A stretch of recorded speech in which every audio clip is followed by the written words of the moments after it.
మోసం చేయడానికైనా హద్దు పొద్దు ఉండాలి కదండి. ఏదైనా కానీ మరీ చెవిలో పూలు పెట్టేదానికి అసలు ఎట్ట కనపడుతున్నామండి ఎవరికైనా కానీ ప్రజలంటే. మరి ఇది దారుణంగా చెవిలో పూలు పెడితే ఎట్ట? సూపర్ 6 ఒక మోసం, సూపర్ 7 ఒక మోసం. ఇంతకుముందు ఎన్నికలప్పుడు జగన్ ఇచ్చేటివన్నీ కాక అడిషనల్గా సూపర్ 6 చేస్తాను, సూపర్ 7 చేస్తానని.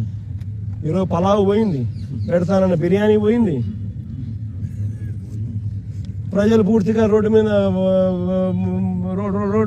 రోడ్డును పడిన పరిస్థితులు ఈరోజు కనిపిస్తూ ఉన్నాయి. అభికథ దేవుడు ఎరుగు. చదువుకుంటున్న పిల్లలకు ఫీజు రీయింబర్స్మెంట్ లేదు. ఈ డిసెంబర్ వస్తే 8 క్వార్టర్లు. విద్యా దీవెన లేదు, వసతి దీవెన లేదు. పిల్లలు చదువులు మానేస్తూ ఉన్నారు. జీఆర్ రేషియోస్ తగ్గినాయి. ఆరోగ్యశ్రీ లేదు. నెట్వర్క్ హాస్పిటల్స్కి ఇవ్వాల్సిన బకాయిలు ఇవ్వకపోవడంతో బోర్డులు తిప్పేసినారు. మరోవైపు గవర్నమెంట్ హాస్పిటల్ పరిస్థితి ఇది, అది కూడా ప్రైవేట్కి ఇచ్చేస్తున్నాడు.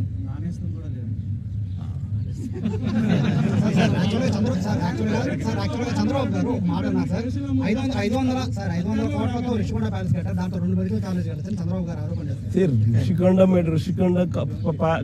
రిషికొండలో నువ్వు చెప్పి హోటల్ రిసార్ట్ కార్యక్రమం ఏదైతే ఉందో 230 కోట్లు 240 కోట్లు అది పొద్దు విశాఖపట్నానికి నిజంగా ఆనిముత్యంగా ఉంది. అదే చంద్రబాబు నాయుడు యోగా కోసం, యోగా గుర్తుందా? యోగా అనేది గుర్తుందా?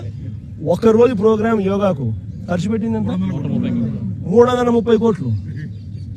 330 కోట్లు. కనీసం నేనన్నా 240 కోట్లు పెట్టి బ్రహ్మాండమైన బిల్డింగ్ కట్టి విశాఖపట్నానికి తలమానికంగా ఉంది ఆ బిల్డింగ్. ఈ పొద్దు కూడా పోయినాను అనుకో, ఆ బిల్డింగ్లోకి ఎవరైనా పోయి చూస్తే విశాఖపట్నం అంతా పోయిన టూరిస్ట్ ప్లేస్ కింద అది కనపడుతుంది.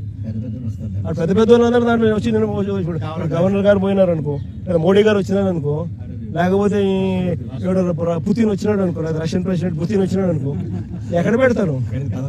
బ్రహ్మాండమైన రాజభవనం లాంటి బిల్డింగ్ అది. 230 కోట్లతో మేము కట్టినందుకు మాన్యుమెంట్ అక్కడ తయారైంది.